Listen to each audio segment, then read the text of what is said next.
Ask everyone to stand.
Almighty God, we offer our prayers to you and seek your protection for everyone in our blessed country. We pray, O God, for you to protect us from harm and sickness so that we may have the strength to look after one another. O merciful Lord, we pray that you will continue to bless our land and those who cultivate our crops so that there may always be food. We pray that no one will ever go hungry. Grant us understanding, equal vision, and balanced minds. Guide us along a path of faith, devotion, and wisdom. Help us to recognize that each of us is equal, that we are all equal in humanity. Give us your protection so that we may live in safety together and grow strong and free together. We pray that everyone will find love and peace in their daily lives. Dear God, we pray for our political leader. We pray for members of this team. Protect them, God, and give them the strength and courage to continue their service to our nation without fear or favor. Thank you, God, for keeping your children free in our democratic state, where every creed and race finds an equal place. Dear God, we beseech you to bless our leaders, bless our people, and bless our country.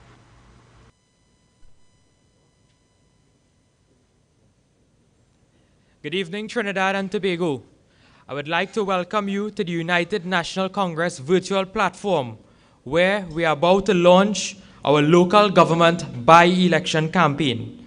This year's campaign is focused on bread, peace, and justice for the people of Trinidad and Tobago. And tonight, we have a very packed and powerful program with a battery of speakers that will shake the PNM out from the remaining corporations in Trinidad. We have 5 winning candidates who you will hear from, together with the dynamic mix of senators and members of parliament. And to start off tonight's proceedings, I would like to introduce a woman who has spent most of her political life in local government, a woman who is no stranger to the UNC platform, who has stood loyal and who has stood by the United National Congress, the energetic and the beautiful, powerful member for St. Augustine, Member of Parliament for St. Augustine, Khadija Amin.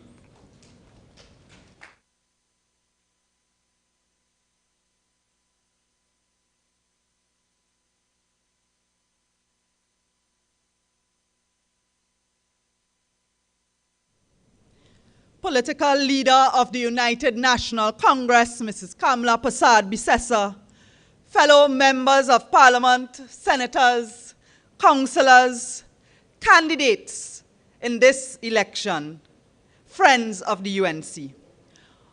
I want to begin on behalf of the newly elected National Executive of the UNC to taking this opportunity to wish each of you a happy new year. 2021 must be a year that we are brave enough to stand and make a difference. This is the UNC's virtual launch for 5 by-election candidates. It must not be seen as some have already said, as no big thing. What is at stake? This is a by-election. We have 5 seats in 5 different regional corporations. This election will not remove the wicked PNM from government. God knows they need to be moved. But we must not let this opportunity slip by. This is your chance to participate in democracy. This is your chance for your voice to be heard. The UNC, when in government, both in 1995 under Bastille Pandey, and even more so in 2010 under Kamla Persad Bissessa as Prime Minister, local government was always more empowered. They got more resources. Councillors got offices and secretaries, not for the PNM, not for PNM or UNC, but for all across the board. Government agencies supported regional corporations. WASA, for example, providing pipe-borne water to areas where regional corporations would have provided truck-borne water only for decades under the PNM. Tech, lighting all the recreation grounds. National Self-Help Commission, which fell under local government in that time, doing community projects, minor repairs to homes for needy families, repairs to damaged infrastructure after disaster. I can tell you that even PNM councillors say that their communities, their electoral districts fared better under the UNC. You see, my friends, the PNM believes that if they put a crapo in a balize tie, you must vote for it. The PNM believes that even with their poor representation, you must vote for them again. And I am sure in this election, they will tell you vote for them because they are already in government. The PNM believes that even with their abuse of those who vote for them, I mean, look at the state of some of the PNM strongholds and the conditions of the people who continue to vote for the PNM. They abuse their constituents. Even with rampant corruption, it seems to be in their DNA. Even though when they win, it is friends, family, and financiers. People like Faris who benefit when you vote for them. That we must continue to vote for them is their mantra. And we must send a strong message that that will be no more. They will demonize anyone who is bold enough to speak out against them and expose their corruption and abuse. That, my friends, is why those of you in these 5 electoral districts must vote for the UNC candidate. And those who are not in those districts must reach out to ensure that anybody you know in those districts vote resoundingly for the United National Congress. This is your chance to send a message. The PNM, after 5 years of high crime, rampant unemployment, more jobs being lost every single day, healthcare and education falling apart. This, my friends, they will take the opportunity to come and ask you to vote for them again. This is your chance to vote for bread, peace, and justice. Vote to send a message that every home must have food. Send a message that no child must go hungry. The resources of government must go to all. You know, we who wake up and read about more murders every morning in the news, we pray for peace for Trinidad and Tobago. And I can tell you, those who lose their loved ones because the PNM cannot handle the crime situation, they are crying out for justice. Those who are fighting to do the right thing and suffering while an attorney general walks away with millions in rent, while one law is applied for those on the PNM side and another law for the poor man, they are crying out, we are all crying out for equal rights. This is a vote, my friends, for bread, peace, and justice. The United National Congress will tonight present you with 5 well-qualified, capable, grounded candidates. You have a choice to vote for each one of them. You will hear from them shortly, of course, but I want you to take the opportunity to reach out.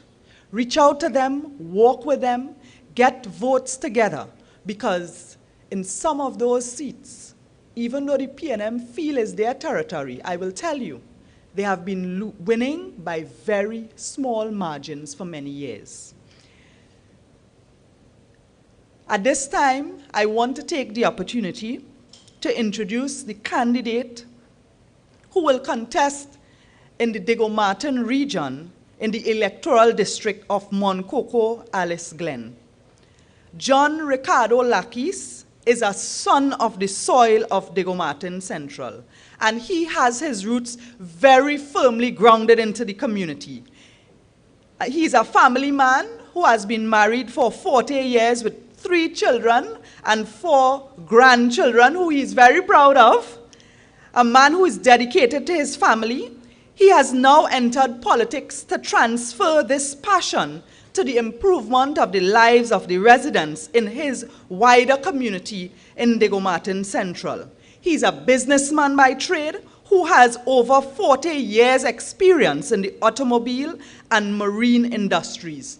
Everybody in Diego Martin know Mr. John Lakis.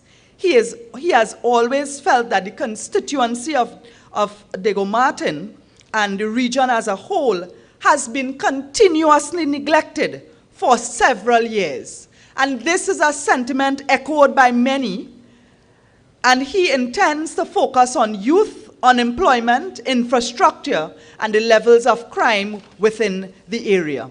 Being a father and grandfather, he has always felt the need, like every parent, to leave a better environment for the future generation. John believes that the UNC is the best medium to effect these changes, and he is supported by friends and family alike to become the new candidate and the next councillor for the electoral district of Moncoko Alice Glen. Welcome, Mr. John Lakis, your UNC candidate.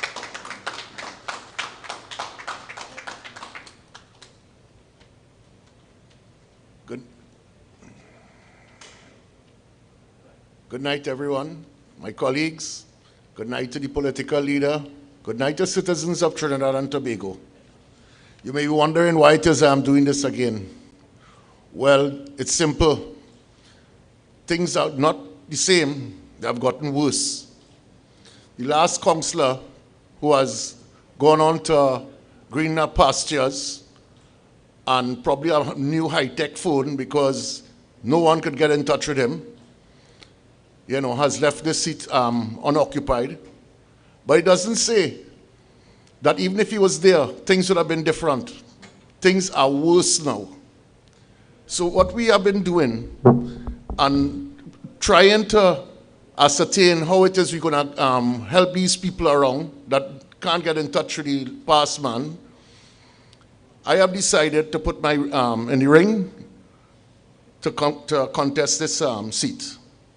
The reason is, the same people who are inside of that council will soon go into a new building that they're building opposite West Mall.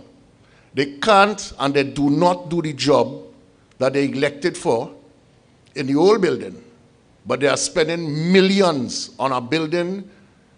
A building is not going to fix the roads. A building is not going to take care of the needs of the people. A building is not going to improve these people. They are just what they are. They go from salary to salary. They spend millions on things, and when you look at some of the roads, to repair these roads are thousands of dollars. They are not millions, but the PNM love to deal in hundreds of millions. So what can I say? I know that I could get some of these things done at bargain prices. People are willing to help, but there's no one in there. When I get into that council there will be 11 of them against me. But I'm saying that they'll be in for a rough ride. They will not run over me. I do not back up.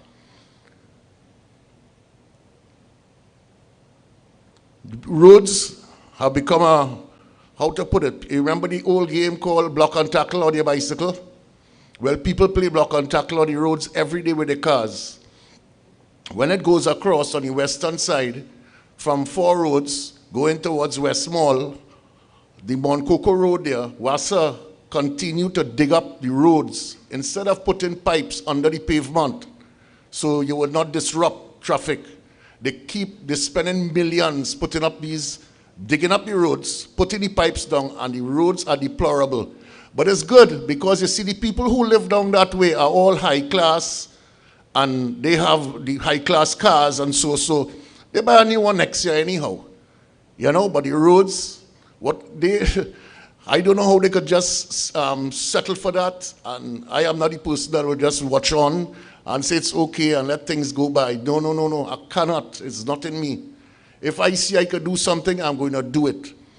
You know, and everything that we have, the problems we have, garbage, etc. You know, there's lack of opportunities for the young people.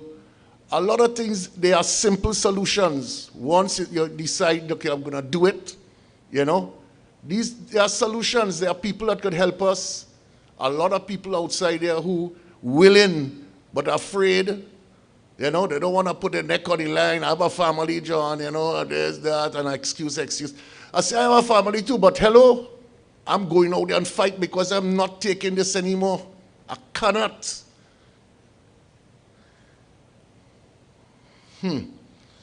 Anyhow, when I get inside of there, those people in for the threat of their life, they better get off their backside and get going because I will be leading that. Thank you very much. Thank you very much, John. And John is the winning candidate for the seat of Moncoko Alice Glen in the Diego Martin Regional Corporation. And now, a man who has been fighting for all of us inside of the Senate, former Speaker of the House, he will come to this platform to tell you that if the PNM wins this election, the people will lose. I now bring on the powerful, the well-known, and none other than Wade Mark, Senator.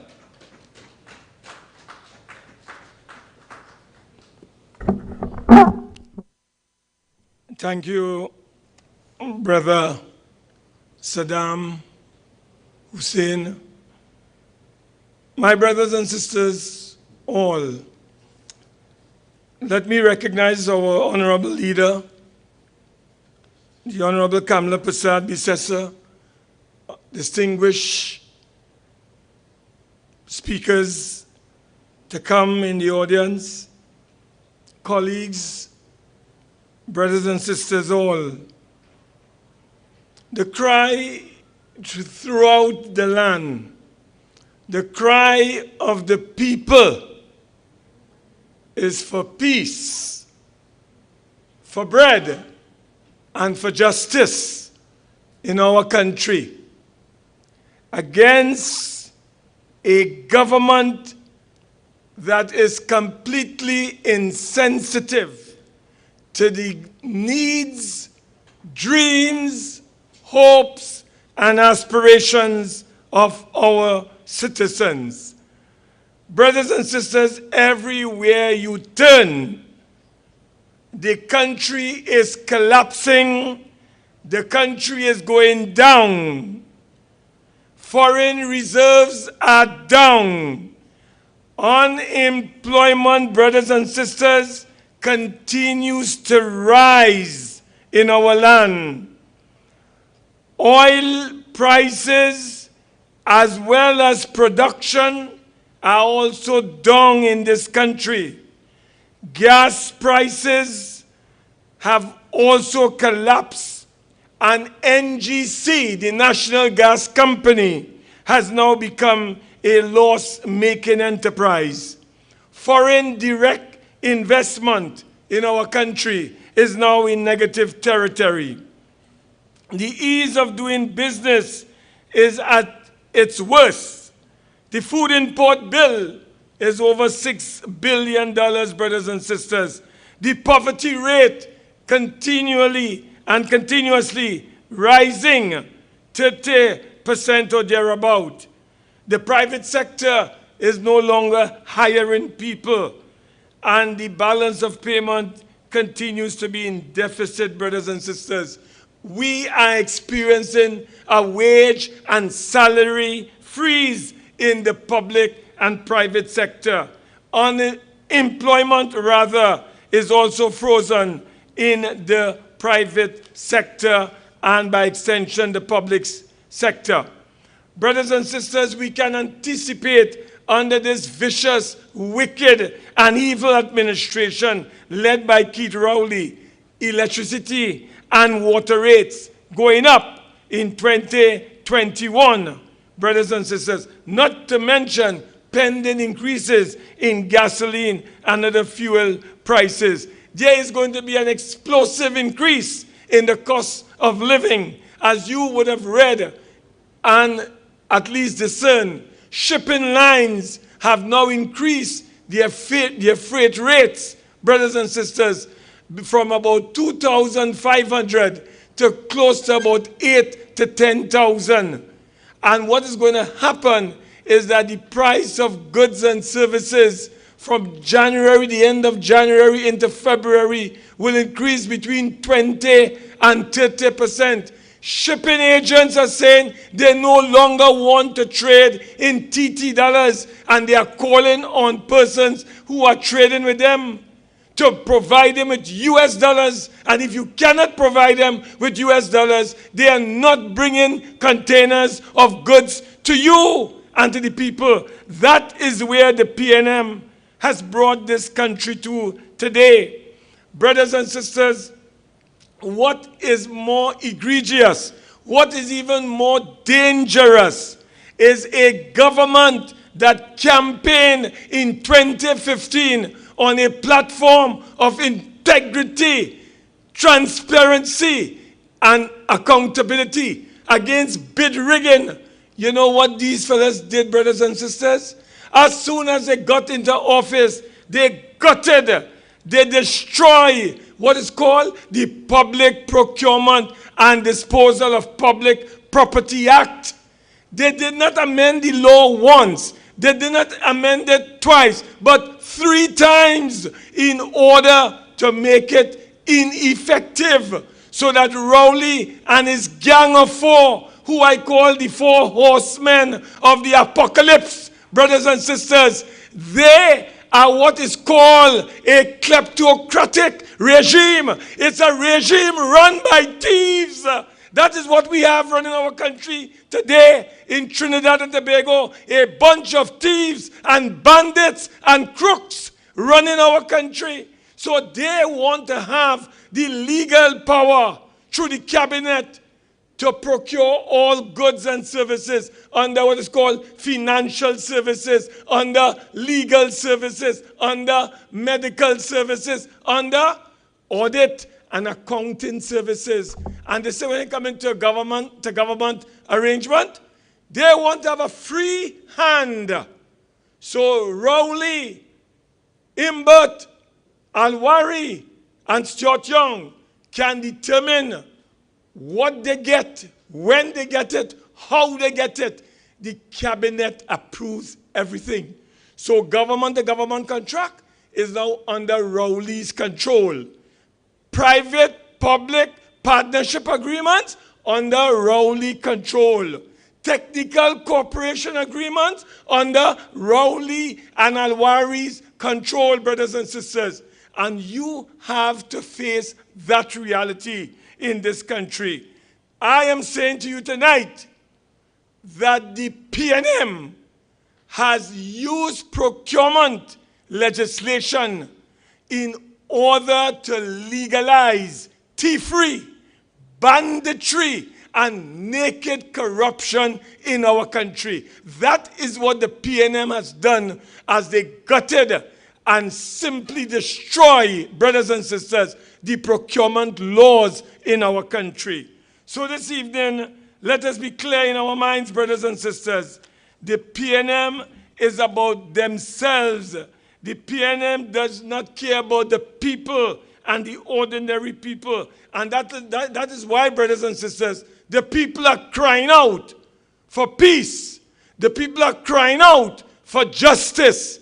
The people are crying out for bread in Trinidad and Tobago. And the only political party that is standing between giving the people with their support, peace, bread and justice, and this PNM government is our party, the great and the glorious United National Congress, my brothers and sisters. So, brothers and sisters, I would like at this point in time, before I close, to introduce our candidate.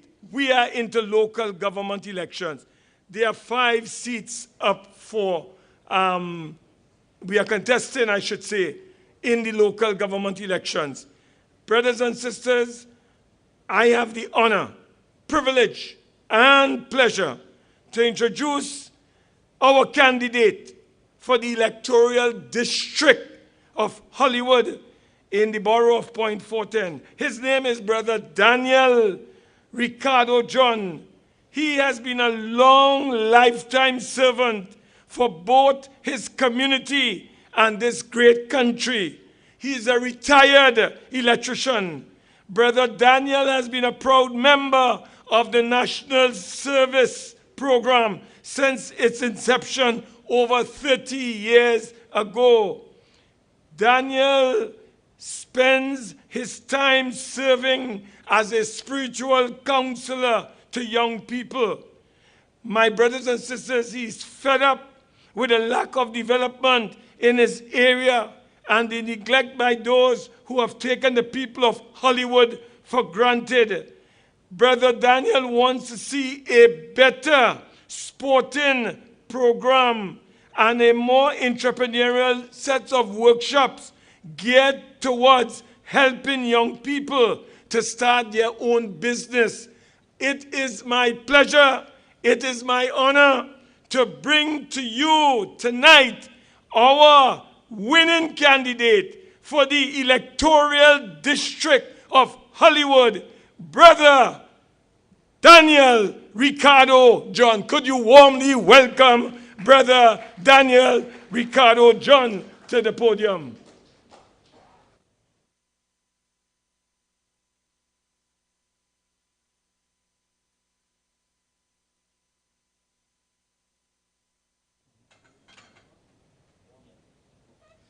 To the political leader, the Honorable Mrs. Kamala Persad-Bissessas, Member of Parliament, Senators, National Executive Members, UNC family, Point 410 people, and especially the Hollywood constituency. I am Daniel John, your candidate for the Hollywood district. I serve the community in the spirit of the spirituality and the tradition of Ifa Orisha, assist the shouters, also the Baptists. I answer the call to the people of Hollywood due to we need to uplift and build our community. Hollywood was the hallmark. When I say the hub of all culture in Fanny Village. Warden Road, Fanny Village, Hollywood was the emancipation groups that would portray emancipation. A vote for Daniel John is a vote for betterment in sports and culture. A vote for UNC and Daniel John is a vote for improvement in the domestic infrastructure, and a vote for Daniel John is a vote for a commitment to the creation of sustainable, people-centered businesses in the Hollywood district. Sports and culture must be re-established in the form of an economic base rather than just for recreation and fun. We need to establish complexes that will build the sporting complex, the sporting facilities in the community, that will help the youth that they could create employment strategies. And the proper community center is also needed, being close with the Fanny Village Center being as a school for 5+ years until they build the primary school. We don't have a community center in which to promote sports and culture in the community. In promoting sustainable businesses, we ensure our promotion education workshops in areas that are prepared for the coming age, the coming era, IT, and other construction developments, solar panel. We also create a community cooperative for small jobs in the area. In our interaction with our youths, They are despondent of the closure of MIC and NESC in the community, so there's lack of educational opportunities in their areas. As your representative, I will promote the domestic tourism also, with the available resources within the community that has not been fully taken advantage of by past representatives. There are many projects that can foster the creation of sustainable jobs. We wish that you vote for bread, peace, and justice, and that, as I close, I want each and everybody in Hollywood to know that Daniel John is a vote for change. Many years of voting, the same party has not brought about the change you wanted. Vote for United National Congress and Daniel John. I thank you. I thank you. I thank you.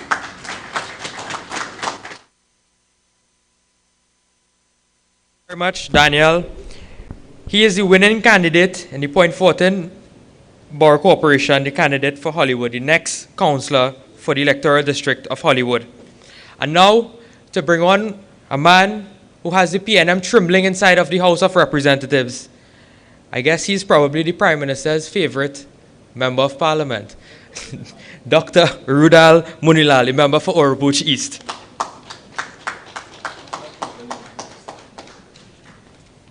Thank you very much. The very young and dynamic member of Parliament for the constituency of Sama Barataria. Greetings to all the very few people here at our virtual meeting in the San Fernando area. Political leader, the Honorable Kamla Prasad Bisesa, members of Parliament, members of the executive, colleagues all. Tonight, I can begin by genuinely wishing all of you listening in Trinidad and Tobago and elsewhere, a very happy new year. Although we cannot point to any happiness that we see on the horizon, given the trajectory of the Rowley administration. Indeed, we don't like to tell you that we told you so, but we told you so. And this may well be a year of property tax, increase in water rates, electricity rates, increase in poverty, joblessness. But we are hoping that the spirit of 2020, as defined by our compassion and care and support for each other, will continue in what promises to be a very challenging year. Today, we speak on the platform of local government in support of our dynamic candidates who are all working side by side to ensure that together we can win, together we can serve, together we can develop, and we can serve Trinidad and Tobago so that our people will truly find justice, peace, and bread. This evening I would spend a few minutes on one issue primarily. In the news for the last few days, we have been reading the news online and the newspaper hard copy, and we have been reading about a particular project that the government of Trinidad and Tobago is seeking to criminalize and scandalize. Every single thing a UNC government does, or a partnership government does, they seek to scandalize and criminalize. This is why they would never have opened for 9 years the Beach High School, you must remember that. Today, it took a pandemic to open the Children's Hospital, to open the gate at the Debe campus. The Ramai Trace Hindu School is still closed, the Reformed Presbyterian School, I believe, and other schools. They will open nothing built by the UNC or the Partnership Administration. And now, they are scandalizing the purchase of a helicopter. It is called a Sikorsky S-76D helicopter. It was leased by the People's Partnership Administration at the end of 2014. But do you know for 5 years, they kept a helicopter on lockdown, hidden at a hangar in Komoto. A helicopter that we leased to give aerial support as a national security asset for the defense force and the police. They kept it secretly hidden on lockdown before COVID at Komoto. And today they are seeking to scandalize that.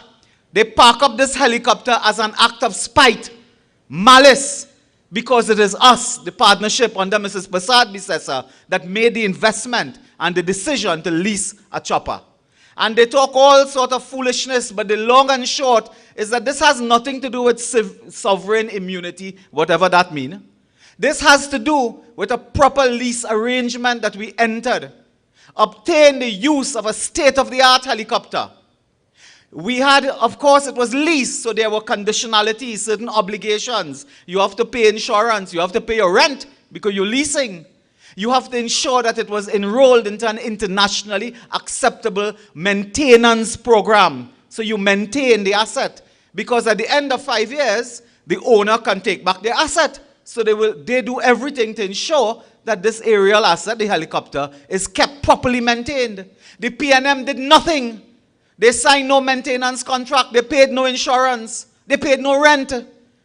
It blew up in their face. Because you see, you can close a school or a university that is concrete, glass, and steel. It is bad. But when you decide that you are hiding an asset like a helicopter, which you are leasing for a rent, that has legal implications. So, Vertical Aviation, the company, took the government to court because the government stopped paying.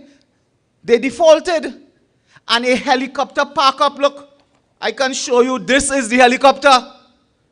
It is in a hangar in Komoto. This is the asset. Look at this. State of the art. This is what we should have been using had we been in office to patrol our borders, to protect our borders. We have illegal immigrants coming on raft, on boat, swimming. And the police, the defense force, they have no working choppers. None. Because the government of Keith Rowley, Stuart Young Alwari, decide they will keep this hidden behind closed doors in Komoto. So brothers and sisters, the people take them to court. They're talking about sovereign immunity if Ram Logan or Gary Griffith signed that. And that is irrelevant. It is a default judgment. The government failed to file a defense, to put in an appearance. They did not go to court. So today, this country, the taxpayers of this country, can face a payment of $100 million because of the incompetence, because of the spite, because of the malice of Keith Rowley, Stuart Young, Faris Alwari, and others. I say today, taxpayers shouldn't pay a cent. We should take that money from Rowley gratuity. We should take that money from Stuart Young's salary.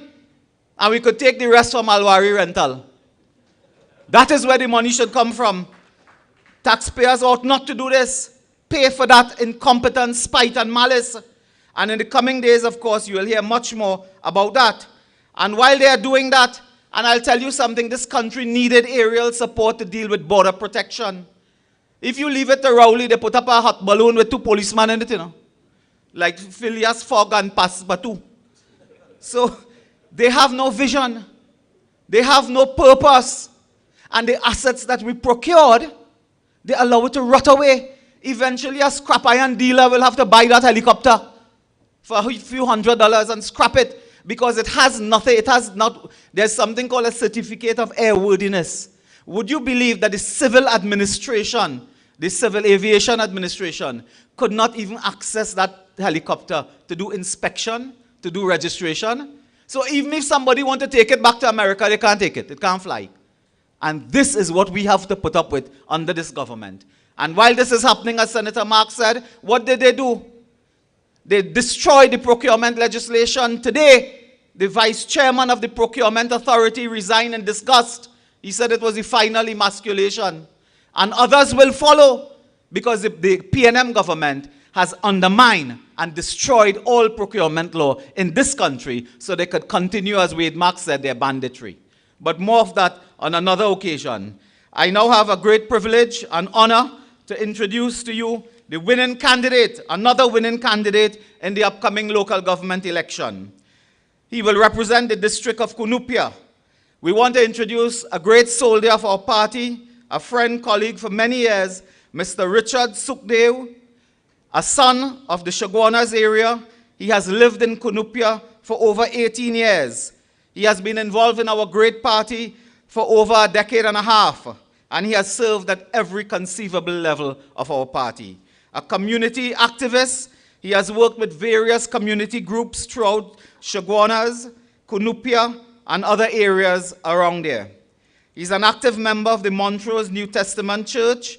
He has served as director of the Film Company of Trinidad and Tobago, the Creative Industries Board, and the Free Zone Company of Trinidad and Tobago. Let us welcome a very experienced, visionary, and capable candidate who will be the next councillor for the electoral district of Cunupia. Let us welcome Brother Richard Sukdeo.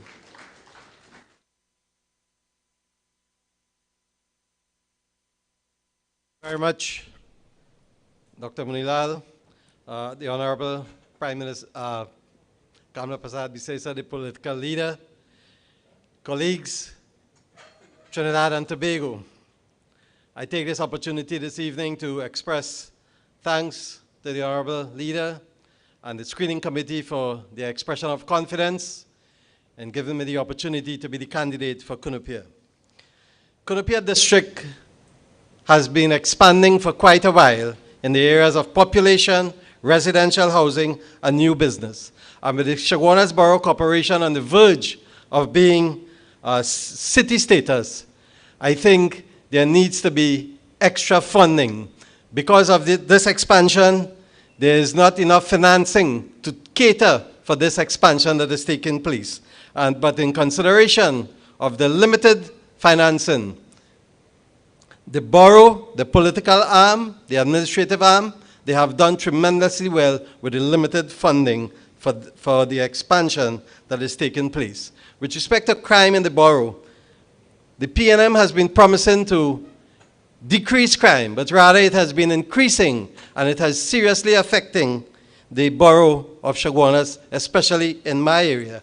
What I intend to do as a councillor in the Cunupia district, I intend to work with the Ministry of National Security, the Ministry of Works, to install CCTV cameras, so that we can put it at strategic points to enable people to be aware of what is happening in the community. Also, I intend to develop WhatsApp group within the community and to make special contact with the police, the Cunupia police station, so that we can have close working relationships so that we can have a safer community there. In terms of the economy, this PNM administration, they have mismanaged so much that it has affected, and especially in this pandemic period, they have affected the employment status of the residents of Cunupia, especially. To assist in this immediate plan, we would like to develop a flea market area. We would like to develop an area where we can bring in single mothers and new business people so that they can participate in the economy. With respect to youth and sport, we have a Cunupia police project ongoing, and we want to see that to completion, where it has a place to reform people who may have fallen on the wrong side of the law also. So I want to say that Cunupia will remain the UNC. We want the people there to come out and vote for the United National Congress to continue the good governance. And all the people want in an electoral district like Cunupia, they want a safe environment, they want clean drains, they want clean streets, they want an efficient garbage collection. Those are the basic needs that I intend to supply as a councillor in the Cunupia district. And as I close, I would like to leave with a quote from a popular religious book that I have been sent here in the Cunupia district to represent the people for such a time as this. I thank you. On January 25th, Richard Sukdeo will be the next councillor for the electoral district of Cunupia. We are asking all persons from the Cunupia area to ensure that they go out very early and cast their vote, and cast it resoundingly for the United National Congress on the 25th of January 2021. And the United National Congress is all about progression. It is about progression because I'm now going to introduce the former councillor for the seat of Hindustan St. Mary's, who is now the MP for Moruga Tableland, Michelle Benjamin.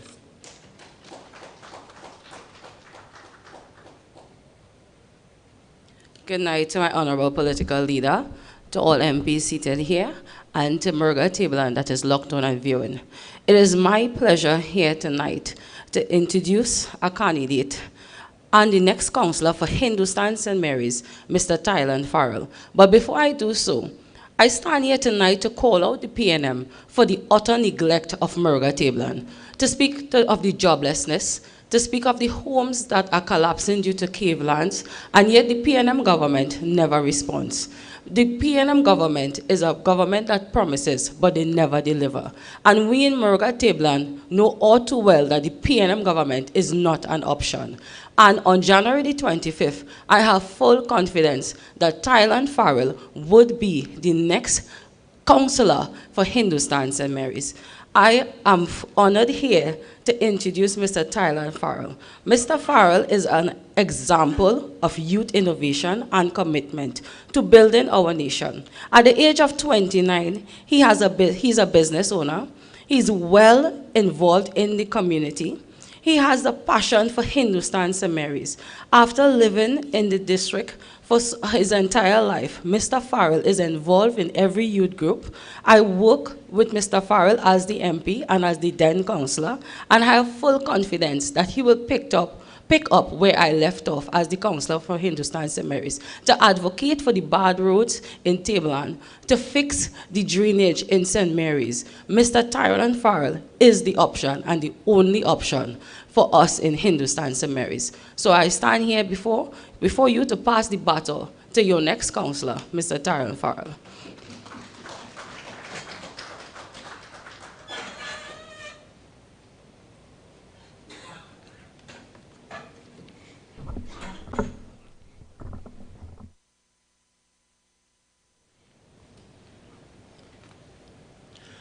The Honorable Kamla Prasad Bisesa, political leader of the United National Congress, Member of Parliament for Murga Tablan, fellow candidates, brothers and sisters, my people of Hindustan St. Mary's, good night.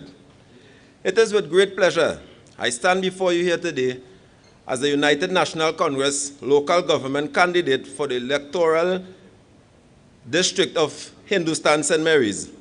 Born and raised in Blackwell Trace, St. Mary's, I grew up in a home of service, compassion, integrity. Deep within myself, I always knew that I was made to do something great, to bring about change and improvement. To improve the life of my community and the burgesses of Hindustan St. Mary's, I started working to advance the lives of the burgesses by supporting residents through difficult periods and contributing to the local events. By using my expertise in sports and culture to further enhance the lives of persons in my area, I am passionate and committed to creating a path for a better future for Hindustan St. Mary's. Once elected,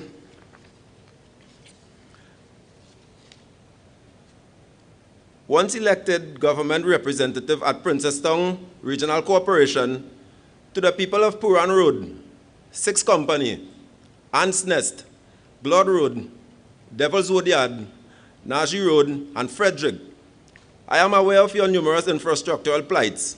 I assure you that together with the Member of Parliament, we'll make the relevant representation to central government to have your plights addressed. I will devise innovative measures to assist single-parent mothers and unemployed groups. I feel your pain. Therefore, I will stand with you to ensure your lives are improved. Throughout the years, I have equipped myself with the necessary tools to become an agent of change. With a political leader as my mentor, I have continued on a journey of self-improvement and lifelong learning. I am vibrant and motivated. I have prepared myself to represent the people of Hindustan St. Mary's to the best of my ability. I offer myself to the service of the people. I know that I can revitalize the community through the proposed trending changes required for reform. I believe in inclusivity and embracing all people who make up our diverse district of Hindustan St. Mary's. We are indeed a microcosm of our beloved Trinidad and Tobago. I pledge accountable, fair, and respectful representation to all who reside in the district, no matter color, creed, or race. I will fight for a safer community by engaging the umbrella of the protected services. I will make the relevant representation for improved infrastructure to the Ministry of Work and Transport and other state enterprises. I will defend the rights of those who are more vulnerable in our society, our senior citizens, our promising youth, and the downtrodden. Our nation needs healing, and this healing will begin with the success of the United National Congress in the upcoming local government by-election. Let us return Trinidad and Tobago to the path of government, compassion, love, and harmony, which began under the stewardship of Honorable Kamla Prasad Bisesa in 2010.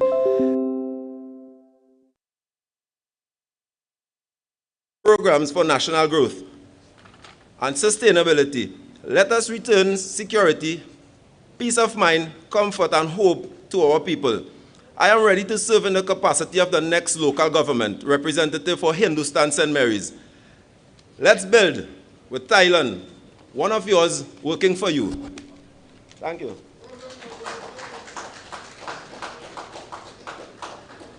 I am confident that the seat of Hindustan St. Mary's is remaining with United National Congress, as Thailand Farrell will be the next councillor for Hindustan St. Mary's, returning the UNC to the Princestown Regional Corporation. Tonight I would like to announce the winning candidate for the electoral district of Arima Central, Mr. Sheldon Garcia. Sheldon is an Arimian to the bone, having lived in Malabar all his life. He has served this community as a football coach for over 25 years, which has allowed him to positively change the lives of hundreds of young people. As a devout Catholic and member of the Malabar RC Church, Sheldon believes service to man is service to God. Hence his consistent community development work in the past years, which have seen him undertake significant events such as children's Christmas parties at the Velodrome. Tired of the neglect and underdevelopment of the Arima Borough, which was faced by the PNM regime, Sheldon is standing to fight against the poor representation in Arima Central. I now bring on Sheldon Garcia, the next councillor for Arima Central.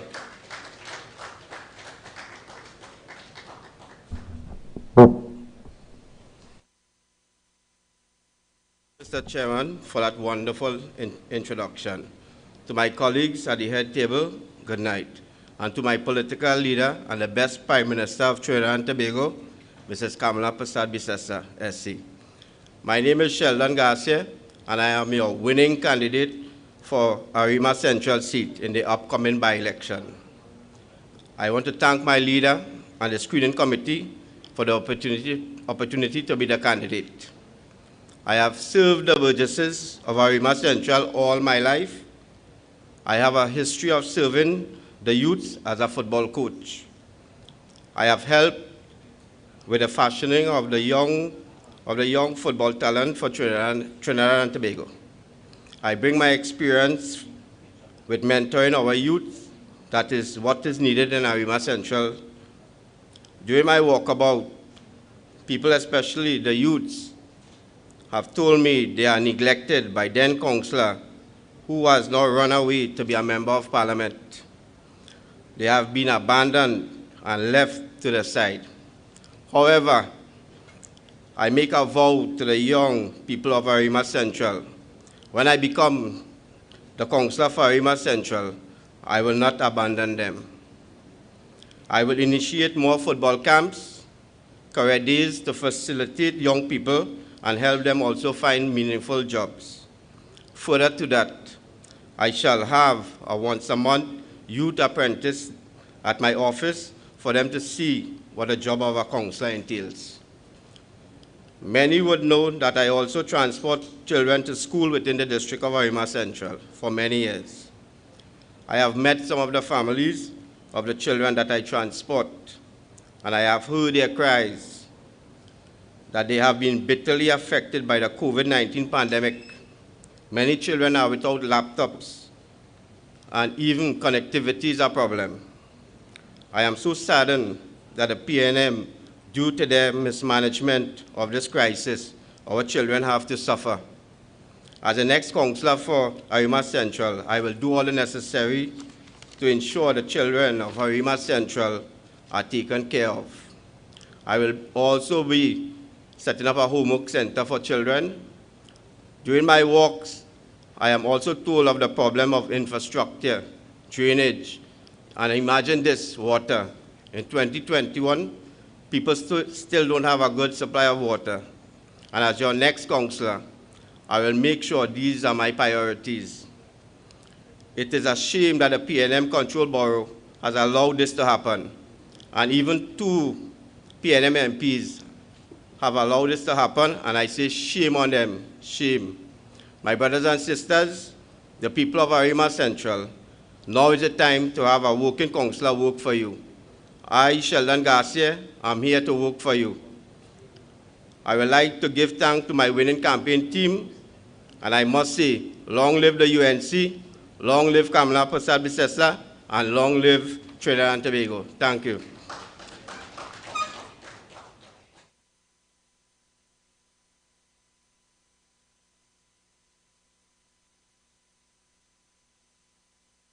Much. The next candidate, the next councillor, for the seat of Arima Central.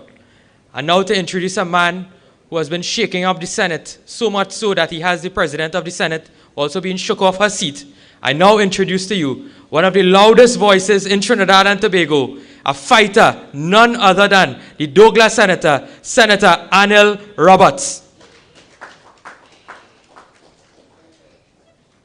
Thank you, Mr. Chairman. Good evening. We're moving fast, furious. We have time to vote. All you might have made a mistake somehow. Here we're going to correct that. Imagine citizens are outside of this country suffering. The constitutional rights are being trampled upon. No money, sleeping in subways. We've become an embarrassment to the entire world. All sorts of international newspapers, headlines, Canada, worldwide, Trinidad and Tobago neglecting its citizens. And what does your Prime Minister do? Go to Tobago and play golf. A round of golf, and I love sport. A round of golf for good players take about 4 to 5 hours. When you're terrible and the game don't like you, and you're the worst golf player in God green earth, like Rowley, it has taken about 7-8 hours to play 18 hole of golf. So in 2 days, he spent 16 hours doing nothing but hitting a ball all out in the bush off the grass, while people are suffering. And that's your Prime Minister? Everything in the country collapsed. Economy collapsed, food collapsed, education collapsed, social programs collapsed, roads collapsed, bridge collapsed, Maruga table and the whole constituency collapsing because of the PNM neglect and Rowley playing golf. He's a golf addict. The man needs to go to a Golf Addicts Anonymous now. Short, gun. He need to gun. He need to gun from here. He brain gone, he heart gone, he soul gone. And by just now, the PNM go gone. And according to a Newsday report, Judy Raymond say, the Bye gone too. I just hear that, I know. But while he playing golf, our next lady, what she doing during Christmas season, New Year's season, COVID season, 9 months, what she doing? Getting Christmas toys for children.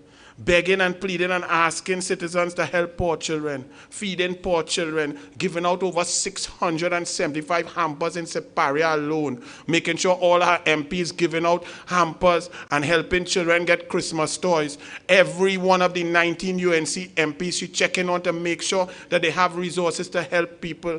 That is what Kamala doing, having strategy meetings with the opposition, all her forces, to understand what is the plan going forward, to alert you, the people, to the devastating, diabolical nature of Rowley.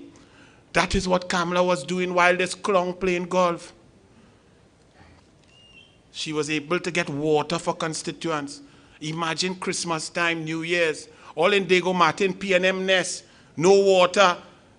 In Alice Glen, all they have an election coming. They have a man called Simon the Nosebreaker, who I don't know where they find he from. But in front of the office, for about 500 meters, is some of the biggest pothole. I nearly want to train Olympic swimmers in it. Right in front of the Clong office. He now reach, and he's a full-fledged PNM, incompetent and dotish. Just around here area, right around the office, they ain't collect garbage in 5 days. It's packing up. Up by me in Dago Martin, yes, I just live up around the PNM. And the whole chat is, give me water, give me water, give me water. And all you're voting PNM, it's time to stop. And you have a chance coming up here. Vote for Mr. Lakis. Vote UNC.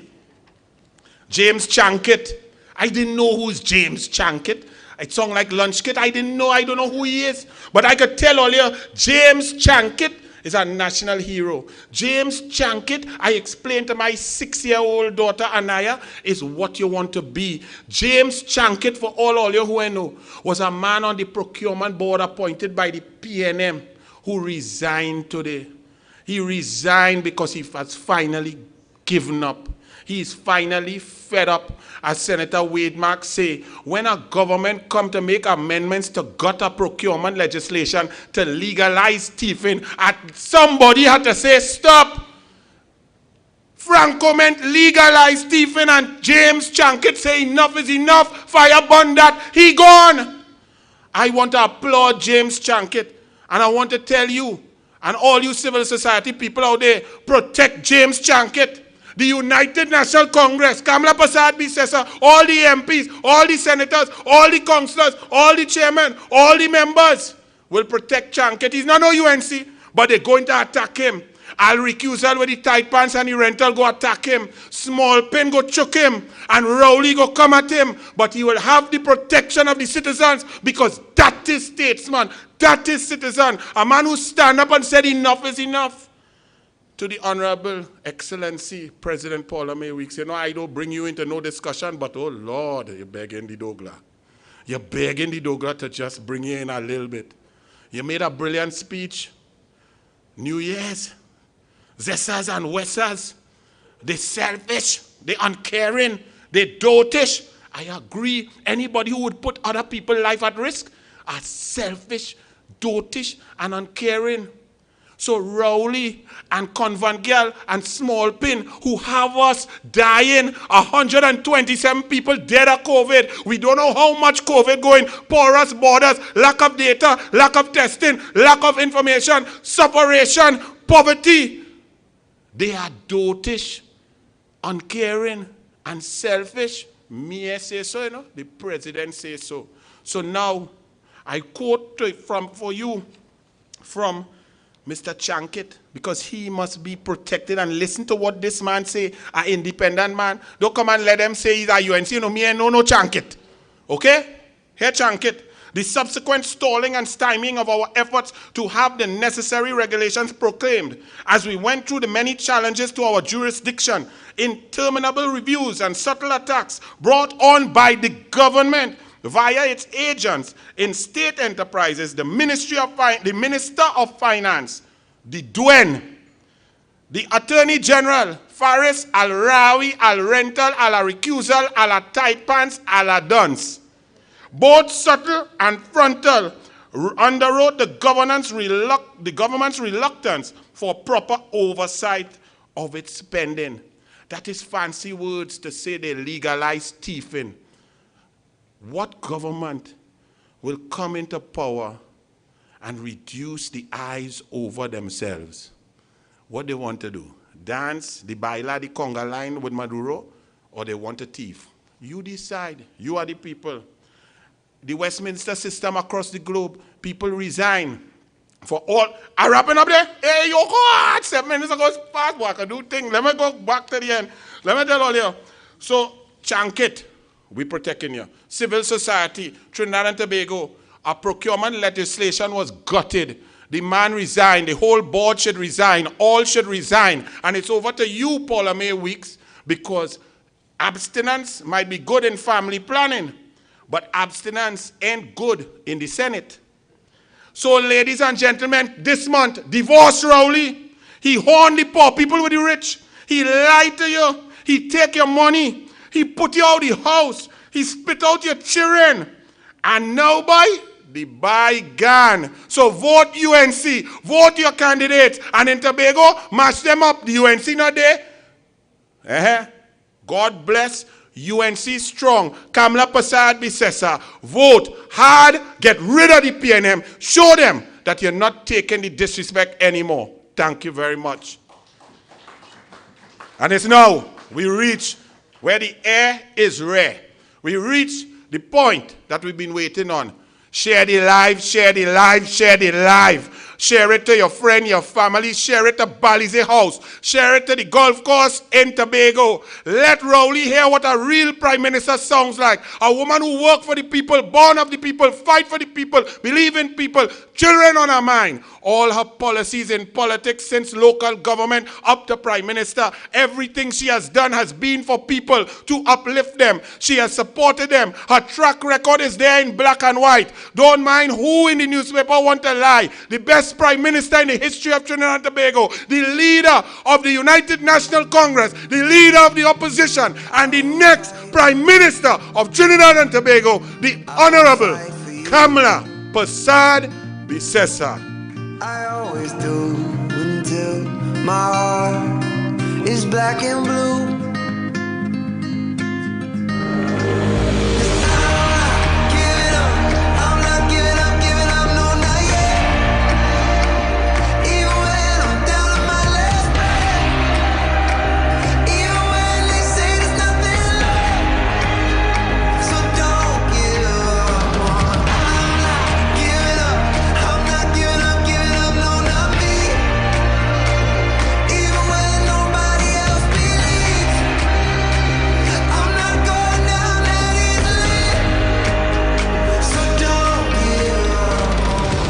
She continues to raise the hard questions that strike right at the heart of our nation. Live from the United National Congress social space, former Prime Minister and Leader of the Opposition, Kamla Persad Bissessa. I will fight for you. I always do until my heart is black and blue. Thank you very much. Good evening, all. Members, friends, and family of the UNC. From the UNC, we want to say a very happy new year, a very blessed new year to all of you. I know we greet the new year always with hope and with optimism after the very difficult, challenging year we had in 2020. But the people of our land remain strong.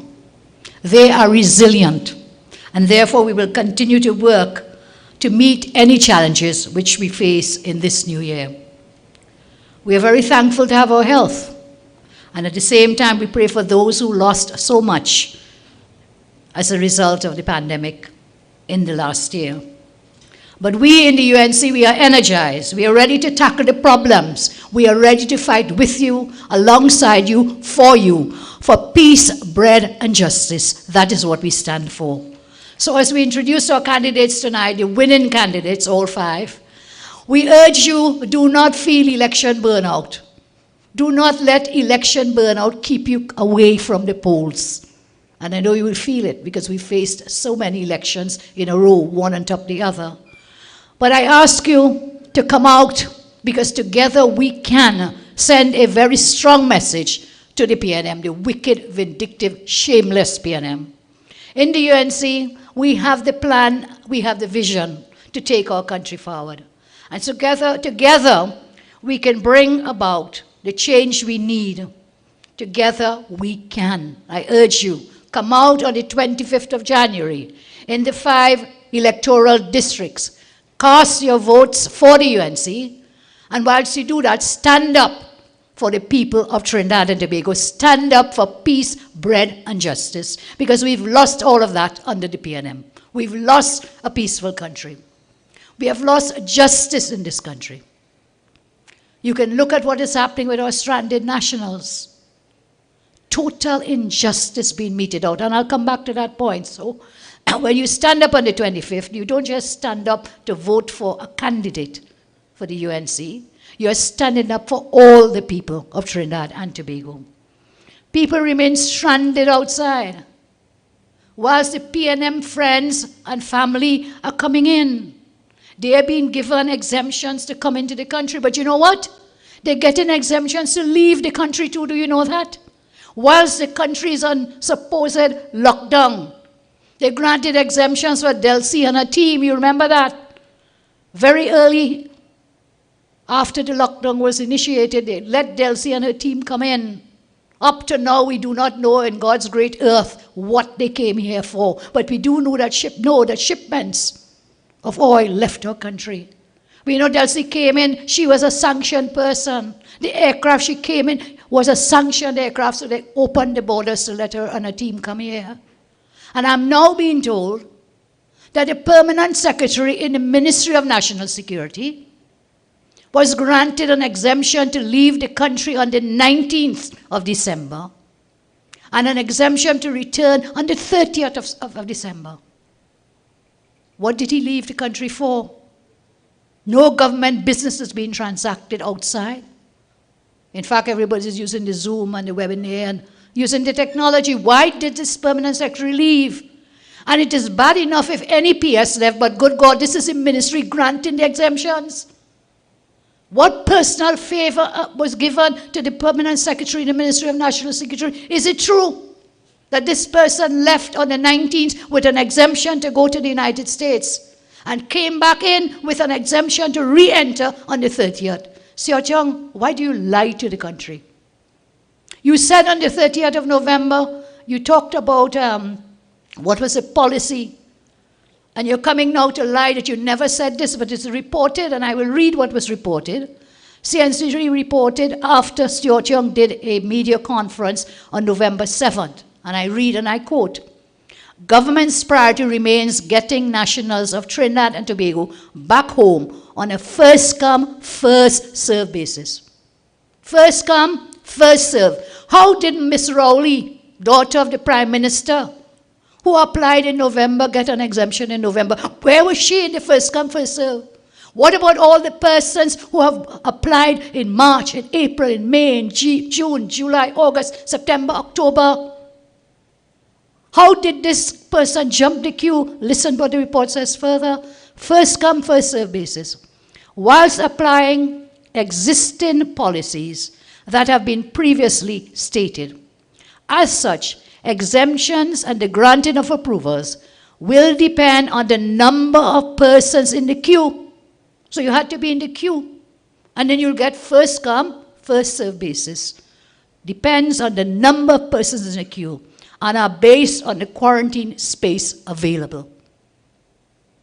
Now he's saying he never said that. So is that CNC3 report lying on you, Seo Chung? Did they lie when they reported this after your media conference on the 7th November? First come, first serve. People in the queue, but you have people jump in that queue, wasn't even in the queue, getting exemptions to come home. And is it true that the daughter of the Prime Minister, when granted the exemptions, I'm asking, because there's so much story out there, we need to know the truth. Did she also bring 8 friends with her? Is it that 8 other persons were granted exemptions? And who are they? Are they nationals? Were they in the queue? Did they come at the same time? And then you have our recusal man Faris. His son as well. His son left, granted exemption to leave, and exemption to come back. So what is your policy? You have stranded nationals, man. Out there, people begging to come home. March, April, May, June, July, August, September, October, November, December. People begging to come home for funerals of their loved ones. People begging to come home because they have sick relatives. They're not in the queue, but people getting to come home for Christmas. People getting to leave. That PS leave on the 19th, come back on the 30th to spend Christmas with his family. And you want to tell me that this is policy, this is what you are practicing, this is outright not just discrimination, it's a violation of the human rights of the citizens of Trinidad and Tobago. And I saw in the newspaper over the weekend, they're talking about, lawyers are saying, well, you know, there's no breach of the Constitution because freedom of movement is not an absolute right. It is true, no rights are absolute. And their story is freedom of movement is, well, yes, everybody entitled, but we can't move at the same time because it will be chaos, true? So as you have the freedom to move, to go and come, yes, it has to be regulated in some manner because everybody, as I say, you have freedom of movement on the road, but if everybody on the road at the same time, chaos. But they're talking about freedom of movement, but it's a much more fundamental right that is being breached. It is a right to equality of treatment from a public authority? Talk to me about that. All the ones, the commentaries I saw talked about freedom of movement and no absolute right. But not one spoke about the right in our Constitution to equality of treatment by a public authority. The Minister of National Security and the Minister, they are public authorities. Why are you granting exemptions to your friends and family? Why? But this is what they do all the time, is it not? Several spoke with you, Wade and Anil and so on, about the procurement. I have spoken from this space to you before about the 92 times ministers of the cabinet, Faris and Stuart Young, had to recuse themselves because business was being transacted for their friends or family to benefit from the taxpayers' monies. That's what was happening. And now they mash it up. Mr. Chankit has resigned. I am being told another one has resigned or is about to resign because they have totally emasculated, using the words of Mr. Chankit. Today I hail you, Mr. Chankit. You're a true patriot. You're a true patriot. And I agree with Anil. He's not a UNC. They will say, oh, well, he resigned because he's a UNC. But they took this procurement law from day one when we went to Parliament. We campaigned in 2010, look, we are going to bring proper procurement legislation.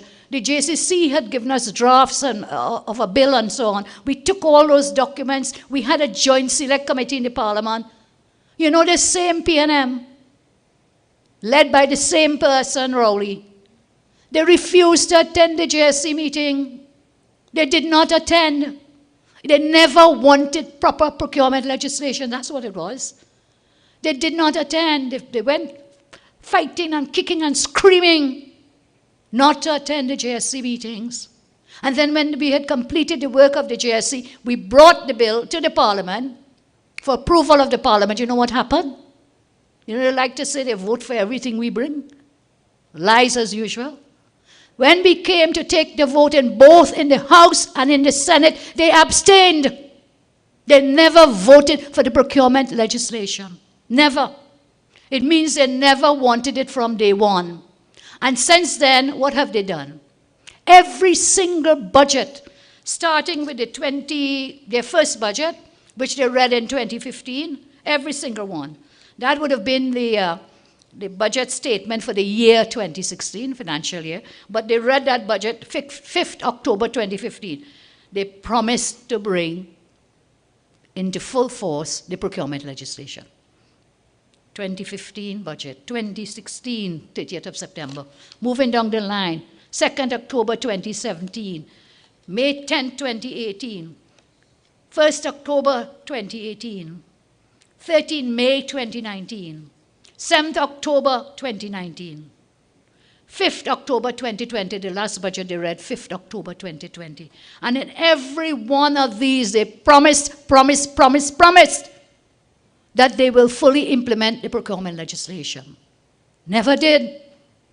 Never did. You hear lie, that is lie. Every single year, you have a government standing in the Parliament lying to the people of Trinidad and Tobago. And instead of fully implementing, what did they do? They have brought 3 amendments to the 2015 law. 3. The first was to deal with shortening the term of service of the persons to serve in the procurement board. Give them a shorter time.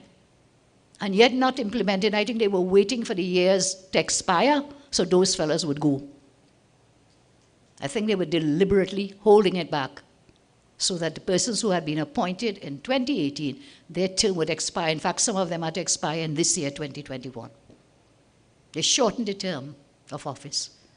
They brought an amendment to deal with land, state lands, again, weakening the legislation. Now they want to sell NP stations and so on. That's land, property. They fix it in a way now that their friends and family again will benefit from those things. They want to privatize the Port of Spain. To whom? Who will they privatize it to?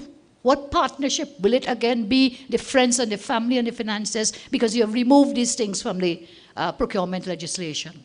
And the third set of amendments is the ones that happened recently, where, as they say, gutted, emasculated. They remove medical services, they remove legal, remove accounting and so on. Why is the Attorney General recusing himself in the cabinet from a decision relating to a CT scan machine. Medical, that's medical. And then you come bold-faced and shameless to remove medical things. What medical interest does the Attorney General have in what? In what? Why did you move the VAT and other customs duties? You agreed to waive it so that somebody that the AG knows he's conflicted had to recuse himself from the cabinet. Why? Why? And you are so shameless. You want to talk about integrity in public life. You want to talk about transparency. There is no transparency with this government. None whatsoever. And Mr. Chankit, as I said, resigned. Well, let's see what happens next. But that's not the way to go, you know. We have to stand together. We have to deal with this wicked government. We cannot let them get a free pass and somebody resigns. Okay, that's great. But you know what? We have to band and come together.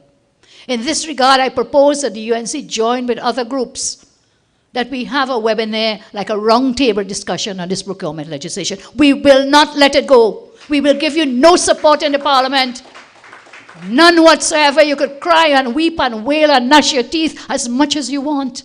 We will not support this wicked, lying government in the Parliament or outside the Parliament. In his own words, Dr. Rowley, in your own words, we will isolate you. We will isolate you for your wickedness and incompetence in governance. So there we are with the procurement, but I want to tell you about another piece of procurement now. We have now a vessel known as the APT James. You all know what that is? That's the boat coming from Australia to Trinidad. Again, one trip to Australia with the Prime Minister and his sidekick Young. And what? We go in and buy this vessel. You have the Coast Guard vessels down on the ground now. They can't get fuel. You will not look after them. You lied to the country. Siot Young lied in the Parliament when MP Saddam Hussein raised a question about the repairs to the vessels. And they said nobody was here, and the people out, the dam end, the people from Holland to repair, they didn't come, and it was. And then we found out, wait. The embassy, no other than the embassy, but wait, we have people here. Then Siot Young came, we brought a matter in the Parliament for breach of privilege by Siot Young, for lying to the Parliament. But before the matter could be raised and discussed, Siot Young came and made a personal statement, and bob and weave and paddle himself out of it. He lied to the Parliament. There's no question about it. And in lying to the Parliament, he lied to the country. He lied. So here we are now, APT James. They want to ensure that this law is so gutted, the procurement law, because they can continue to use your money, taxpayers' money, for the nefarious ends. They are the manufacturers of crisis, this B&M. They are. So they make up a problem. Then they come like the mighty savior, that they're going to solve the problem. So they crashed the sea bridge, remember? We had a boat known as a Superfast Galicia. Do you know how much we were paying per day for that, the Superfast? $117,000 per day. They run out the Superfast, they brought in the Cabo Star for $150,000. They brought in Ocean Flower to $185,000 per day. And now we end up with what? The Jean Lavalette, if I'm good in my French. This is the very now. They brought that in. You know how much we're paying per day? Do you know how much? $263,000 per day. Taxpayers' money. And all of that done without any proper procurement process. None of that done with any proper tendering. They just find this boat, a flat bottom boat, they tell us it's more for rivers than for oceans and for seas. $263,000 per day.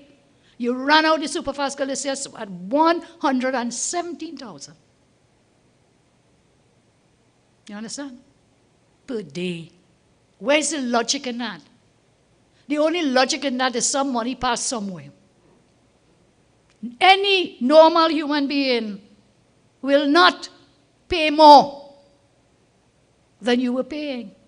What is the logic? They cannot answer, but they want to come and talk about what Dr. Munira spoke about there, that helicopter. Like Rory just has an obsession with helicopters.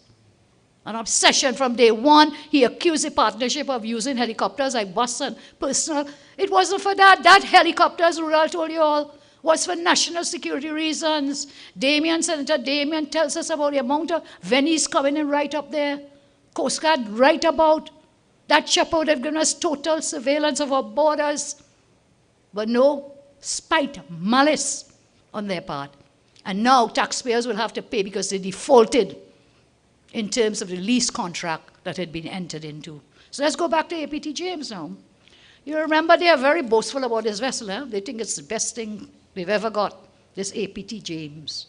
You know how much they're paying for that? $500 million.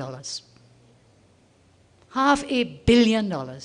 Wayne Mark in the Senate exposed them when he showed that Trinidad and Tobago had signed up to pay more than another country that had purchased the same vessel, or a vessel of a similar type. So let's go back to APT James. The vessel left the shipyard on its way to TNT, but it had to stop along the way. It's a long journey. And they stopped at Malta. And they had to go through certain inspections. Now, the minister said it was halted at in Malta because they had to wait for the winter storms to pass. Minister, I want to tell you, if this inspection document I have in my hand, emanating from Malta for inspection of this vessel, whether these facts are true. That document states that on inspection, that there were not one or two deficiencies, there were 6 deficiencies of the vessels. 6 deficiencies of the vessel on this $500 million vessel. These defects in the vessel range from a lack of proper certification and documents to missing fire safety equipment, a lack of proper structural access points to vital areas of the ship. It was even discovered that the electronic charts that assist the navigation of the vessel was outdated and did not conform to current maritime codes. This is a great APT James, $500 million worth. Deficiencies, emergency systems, incomplete. Safety of navigation, not updated. Structural conditions, not as required. Fire safety, missing. Fire safety, missing. Fire safety, fire detection and alarm system, missing. Fire safety, personal equipment for fire safety, missing. Certificate and documentation documents, not approved. Can you believe this? Can you believe this is what we paid $500 million for? But the minister says the ship is up there, anchored in Malta because of the winter storms. I'm asking tonight, tell us if this inspection document is true. Tell us if these deficiencies exist in what is supposed to be a brand new ferry. What attention to detail you paid, Minister, and your government. So this is a government-to-government arrangement. As you know, again, in the procurement law, they took that out so they could make their government-to-government arrangements. But even though it's a government-to-government arrangement, it is made with a private company. One trip to Australia, boy, and we get in ferries. $500 million. Man, you can imagine if they go back a second time. Can you imagine? Should they decide to make a second trip? Wouldn't be one ferry, 2 ferries, might be a whole fleet of ships.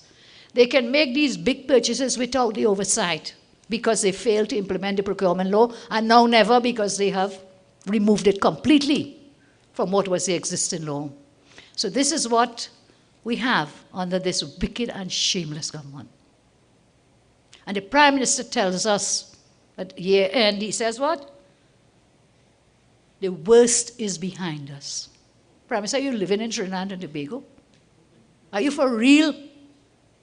Where are you living? The worst, he says, has gone. The worst is behind us, is behind us. And here we are this year. How can the worst be behind us when you want to bring property tax? Property tax is going to affect every single person. Their narrative is, don't worry, you see us, we don't have to pay property tax because we don't own no property.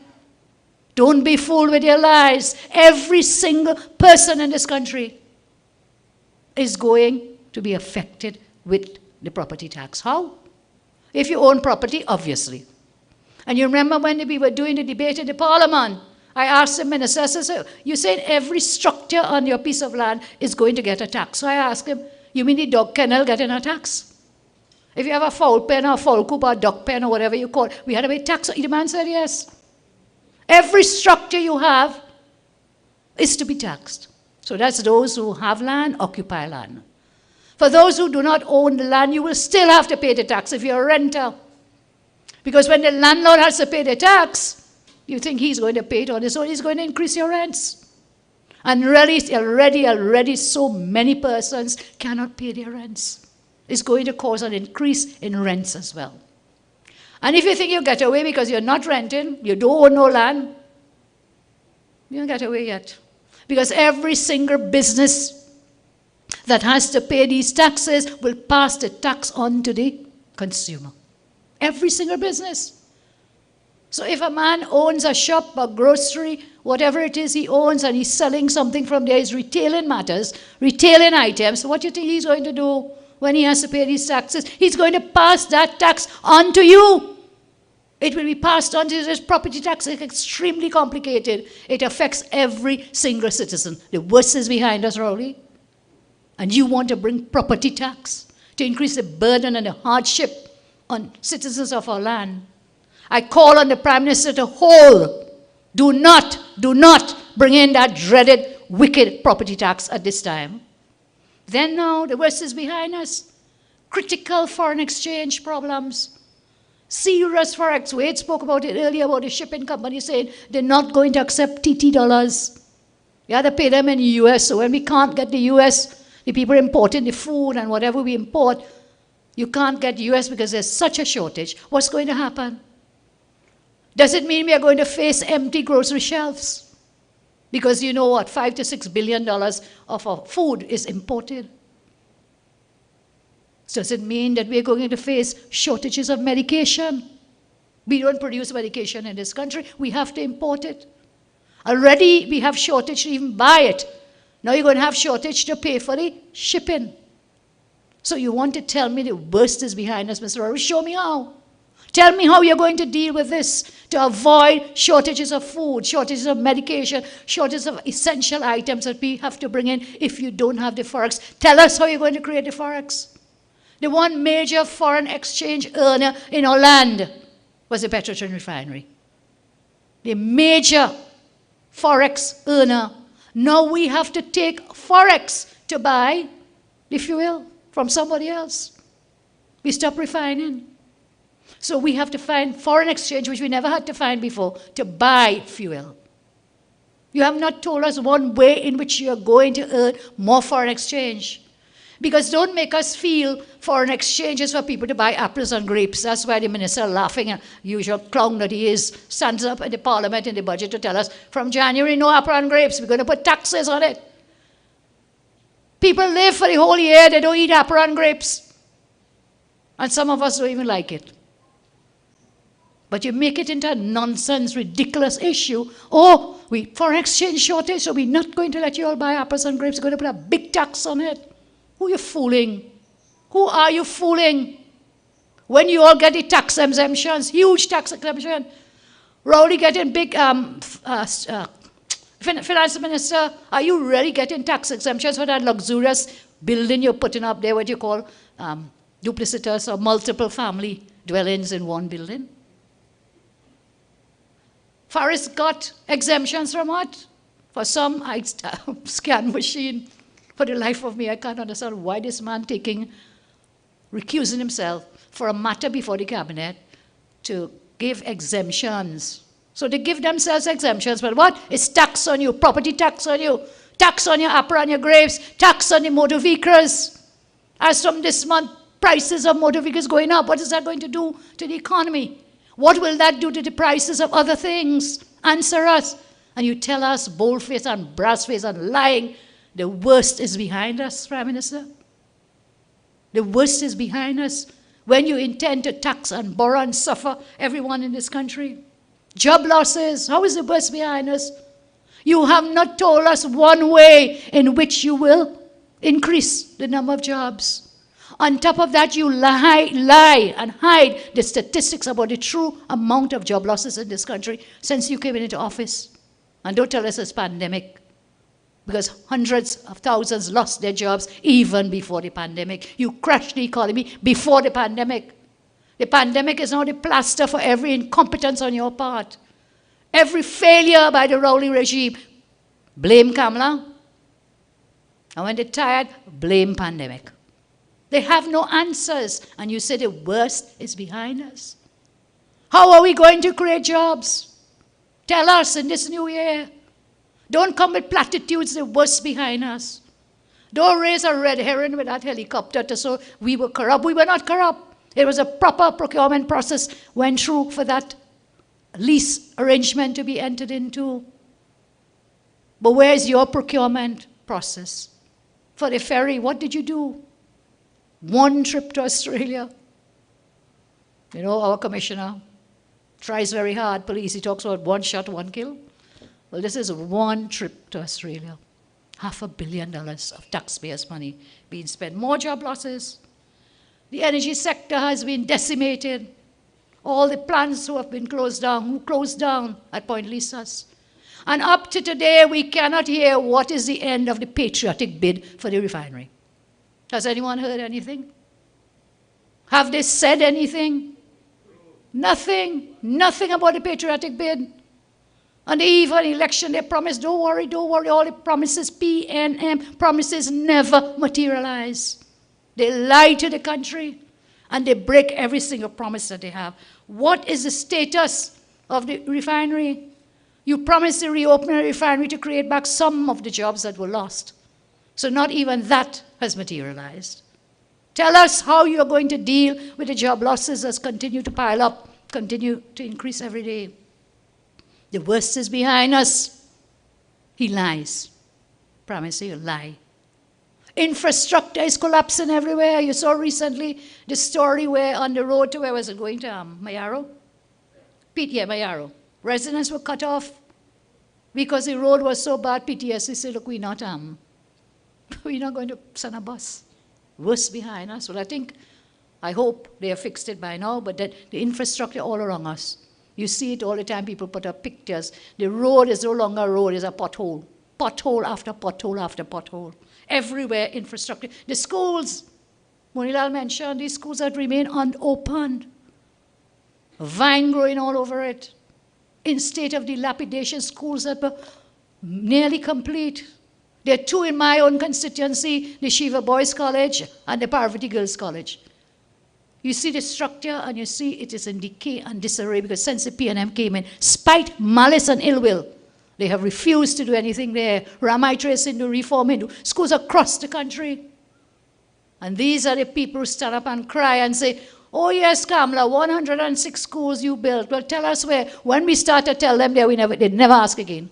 We put up all the pictures, one after, Alan Karam, thank you. Put up pictures, one after the next of the 106 schools. And they were all over the country. They were not concentrated in UNC constituencies. There's one thing you cannot say about my government. We were fair across the board. We were fair and transparent. So there we are.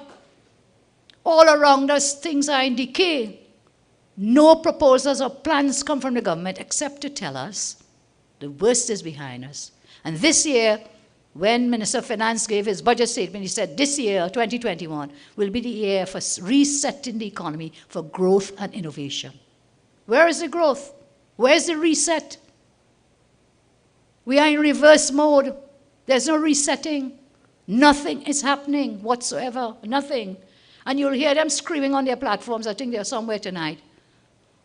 They will try to say what they've achieved. Nothing. You promise local government reform every single year. You hear lie? Lie again.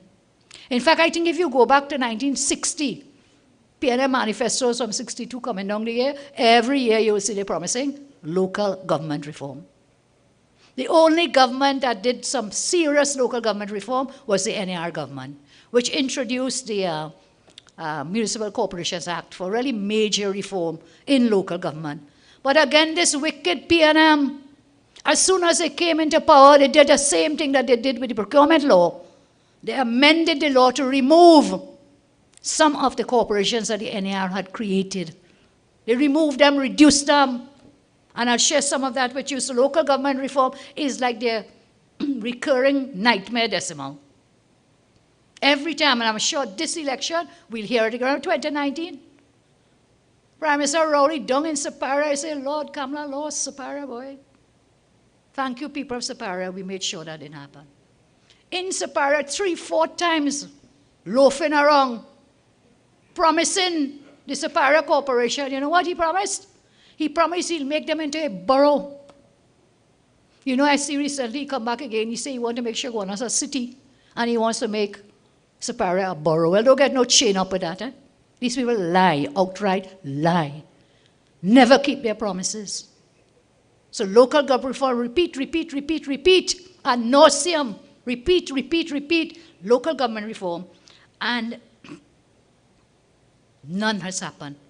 Instead, what they did is, as I say, similar to what they did with procurement, they emasculated the local government law that was passed by the NAR. I'll show you how that happened. So we see now we really need local government reform. We see, for example, that we have inequity and inequality in representation from corporation to corporation. We have inequality and inequity with respect to resources per corporation. And you have inequity and inequality with respect to the representation by a council. Let's share this with you. I'll need the data to share this with you. So let's look at allocations. Khadija has spoken on this matter several times. In terms of monies allocated, let's look at it. If we look, for example, in the Arima Borough Corporation, their population size is 33,606. Okay? 33,606. They got $82.4 million. This is Arima P&M control. Let's look at Chaguanas Borough. A population of 83,516. Remember the numbers in Arima? 33,606. Chaguanas, 83,516. You know how much money they got? 69.3 million. In other words, Chaguanas got far less money than Arima, even though Chaguanas had a larger population. So it means that in Arima, if you divide the number of voters to the millions given, allocated, it means every single individual would get $2,453 per year, not in money, but in goods and services. In Chaguanas, each person would get, in goods and services, $830. Is that fair? Can that be allowed to continue? And I'm just giving you the story is the same across the board for all the corporations. In the Chaguanas Borough Corporation, the population is 49,910, more people than Arima. Yet they got $13 million less. It means that every person in Chaguanas Borough receives $1,623 less than a person in Arima. I say not the money, but the goods and services. So it means that in, between them, the disparity is almost 300%. The disparity between allocation to Arima, allocation to Chaguanas. So you have, imagine that they are getting 300% more in Arima with less people than the larger Chaguanas. It's the same, Siparia, Mayaro, Princetown, and so on, all receive considerably less money. But let's look at another issue of inequity and inequality. There's been another issue, which is the unequal distribution of burgesses to elected representatives. In 1992, because this is when the Municipal Corporation Act took full effect, local government elections, there were 136 electoral districts in Trinidad. 1992, 136 electoral districts. Tonight we named our candidates for 5 of these 136. In 2016, it was increased to 137. And by the time we got to 2019, It's increased to 139 for the 2019 locals. So from 92, there were 136 districts.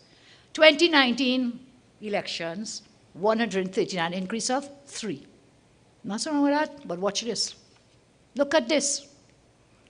In 1992, the electorate for local government in Trinidad was 774,233.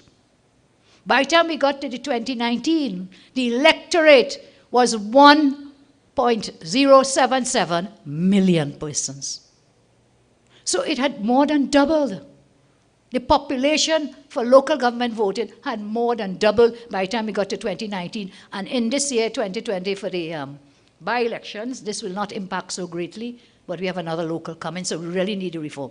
1992, total electorate 774,233. 2019, 1,077,186 people. So the voting population has grown by more than 300,000 voters between 92 and 2019. The number of councillor seats, now so many more people, what happened? You would expect to get more councillors. For general elections, what did we have? We had more electoral districts. Remember the time when we got 5 more constituencies because of the growth in population? Nothing like that has happened in local. So we find with the local, from 1992 to last 2019 local, only 3 new districts. You have a population 300,000 more people to vote for local, but you only got 3 more electoral districts, from 136 to 139. They have done nothing to correct this problem. It is worse every year. There is no equity, there is no equality on the workload expected of the councillors. There is no equality of the vote. There is no equality of representation. There is no equity and equality in the allocation of the resources. The number of persons who are represented by a single councillor is vastly different. And yet, every councillor gets the same stipend. So, for example, a councillor in Point Fortin Borough represents 2,147 voters. When you come to Tunapuna Piarco Corporation, one councillor represents 11,105 voters. You see the inequity, the inequality? And yet they get the same stipend. In other words, each councillor in Tunapuna Piarco represents 4 times more the number of voters than the person down in Point and, for example, also in Arima. So let's give you this representation. Point Fortin in 1992, there were 2,147 electors per councillor. By the time you get to 2019, that remained almost steady at 2,843, and there was no new district in Point Fortin. Port of Spain, 92, 3,453 per electoral district. Representation, 3,151 electors per councillor. But they had a minus population, minus 3,618. No new seat and no reduction in the seats. And the story goes on the same throughout each of them. So you have councillors representing about 2,000 people as compared to people in Princestown, 7,685. You come to Sapara, 7,000. You come to Sama Lavantil, 6,000. You come to Tunapuna, 7,000 and more. The number of seats have actually been reduced in Mayaro. They reduced the number of seats in Mayaro. The Mayaro Corporation in 1992 was, coming to it.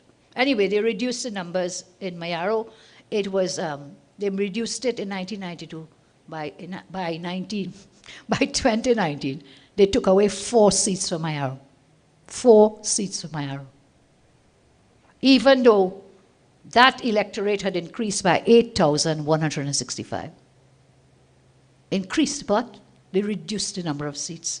So it is very clear there is no equity, there is no equality, and there is, in my respectful view, that there is rank discrimination by this inequality of treatment to these councils by way of the Ministry of Finance and the government. So we will see now, if you take only 2 districts in Tunapuna Piako, only 2, they have far more voters than Point or Arima, the whole of Point and the whole of Arima. So my dear, what is the international best practice? We look at our constitution, we look at our law, and they say they're doing the right thing according to the law, but it is right on the letter of the law, but not in the intent and spirit of the law. Internationally, the European Commission for Democracy, the Venice Commission, their Code of Good Practice in Electoral Matters and Guidelines, explanatory report 18 to the 19th of October, advises specifically under the heading Equal Suffrage as follows. Equal voting power. Seats must be evenly distributed between the constituencies. 1, this must at least apply to elections to lower houses of parliament and regional and local elections. 2, this concept of equal suffrage entails a clear and balanced distribution of seats among constituencies on the basis of one of the following allocation criteria. Population. I just shared with you the population numbers.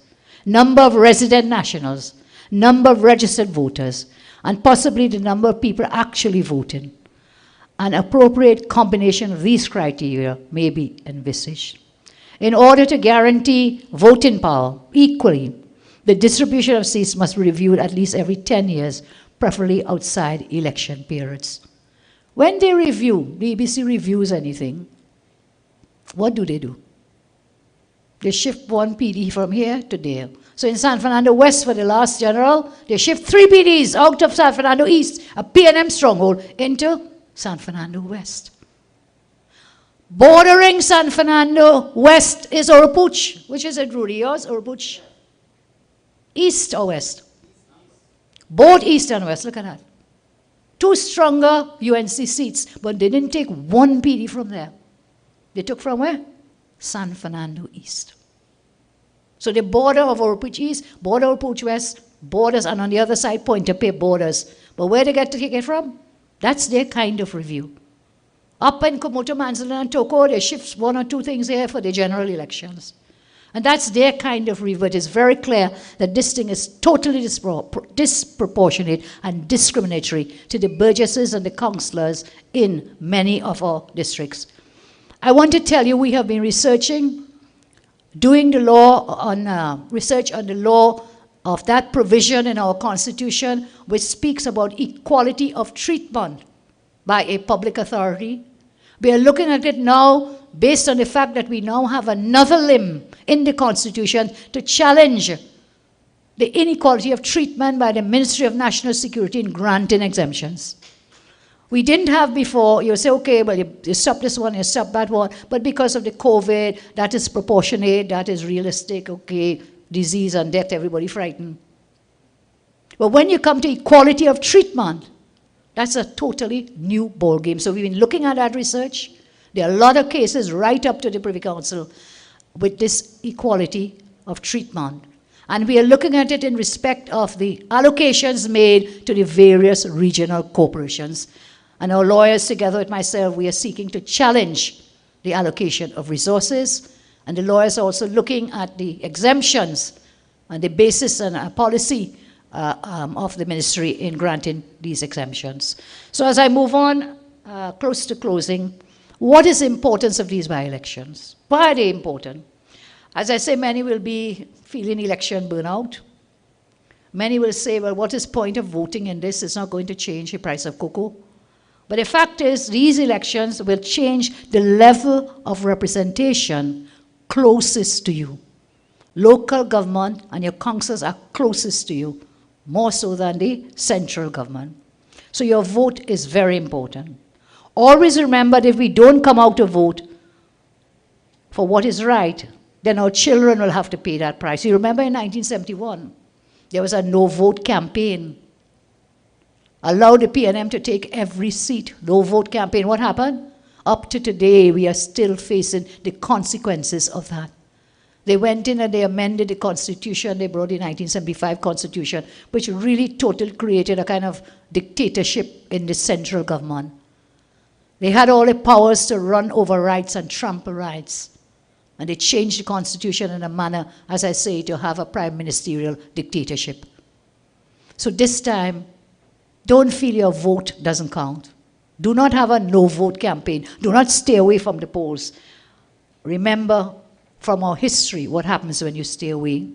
If this party, the PNM, cannot protect your jobs, they cannot ensure your prosperity, they cannot develop your children's future, and they are in central government, how can they serve you in local government? So the might of the state in central government, how can this better serve you for local government? If putting food on your table or ensuring your children have the technology to learn, these are human rights, how can we expect them to maintain your drains and your local issues? You need your candidate there who will be people-centered to look after you. This is an election, as Khadija said, where we must send them a message. We must vote against them because of the hardship and oppression they have caused our citizens. We must say enough is enough to high food prices. We must say no to property tax by voting against them. We must stand up for those who they have blocked out of our country by voting against the PNM. We must stand up against the Petrotrin betrayal by saying no to the PNM. We must stand against the emasculation of the procurement legislation, vote against the PNM. Above all, these are all issues of peace, bread, and justice. We must vote for peace, bread, and justice by voting for the UNC. So whilst the local elections, they may be, we must never forget the hardship they have caused. In Arima, I ask you to get a UNC councillor in so we can hold that council accountable for hardships they have caused and for transparency in the chartered borough. In Chaguanas, let us ensure we send back Team UNC so the dynamic people-centered representation can continue. In St. Mary's, Hindustan, under the UNC, you have an opportunity and development for all. Ensure a UNC victory. In Diego Martin, it is time to give yourself a chance. How many times you'll continue to put this wicked, shameless government? Look at the roads in Diego Martin. Look at the garbage collection. Garbage collection in Diego Martin has now become collection on the street and on the roadways. In Diego Martin, give yourself a chance. Vote, John Lakis, vote for the UNC. In Point Fortin, you certainly deserve better. For too long, you have been subjected and neglected.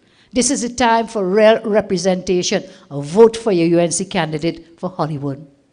Citizens, let us let the PNM know we are not satisfied with your so-called governance. Let us stand up and be counted. Vote for the party with a plan to improve your lives. Let us stand up for bread, peace, and justice. Vote for the UNC, a party that will continue to fight for you. As I close, I remind you, and I want to thank all of you who came out in our internal elections to vote for a new national executive. Thank you for the confidence you have placed in me to lead our party, our great party, and for the rest of the members of the NATEX. Tonight, I want to thank the outgoing General Secretary, Mr. Dave Tanku, and our outgoing PRO, Anita Haynes, now MP. They served us well. We thank them. We wish them well as we go forward. Our party, following upon the NATEX elections, has taken the decision to appoint the new PRO and the new GenSec. As you know, these positions are not elected positions. They are positions that the national executive names the persons to hold these two positions. The two positions cannot be held by elected MPs or by senators. And so the party is proud to announce that at our last national executive meeting, we have appointed two loyal soldiers of our party, and they've been fighting with us along the way. Our new General Secretary is Mr. Peter Kanhai. Please congratulate him.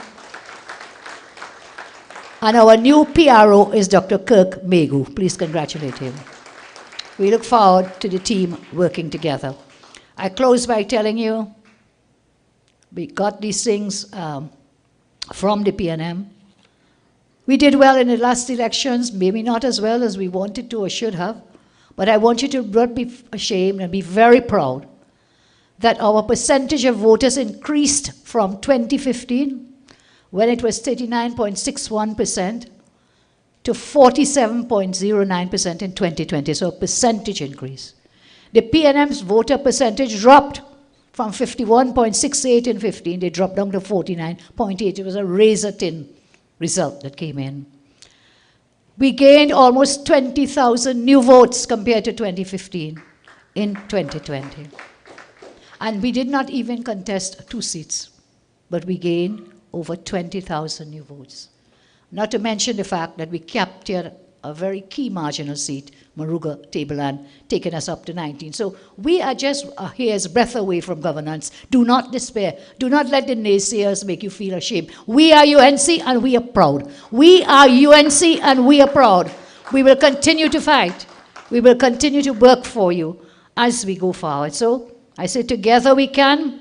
I make a call again that all those who wish to work with us, all those who want for us to remove this wicked, shameless government, incompetent government, for those of us who want to make a difference, to bring the change that we need, I tell you, you're welcome. Join us. Contact your local UNC representatives in the constituencies where you are. Don't just send me a message you want to come and be a senator or an MP. Work. Come in and work. All those who want to help, come and work. We have rewarded loyal members of our party, hard-working people in our party. And I say to all those of you sitting on the sidelines, sitting over the fence, come home. Come home. There is room in the house of the rising sun for everyone. Together, let us work to remove the wicked government that we have. And together we say, we are UNC and we are proud. We are UNC and we are proud. God bless you, and I thank you very much.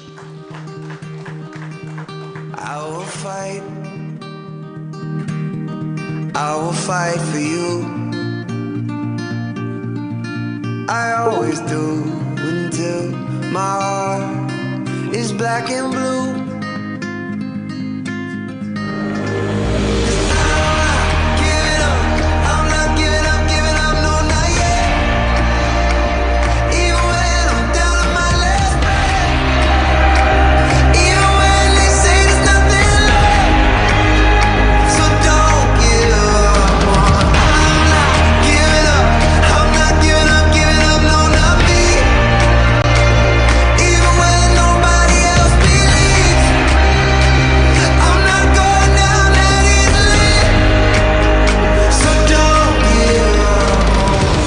She continues to raise the heart.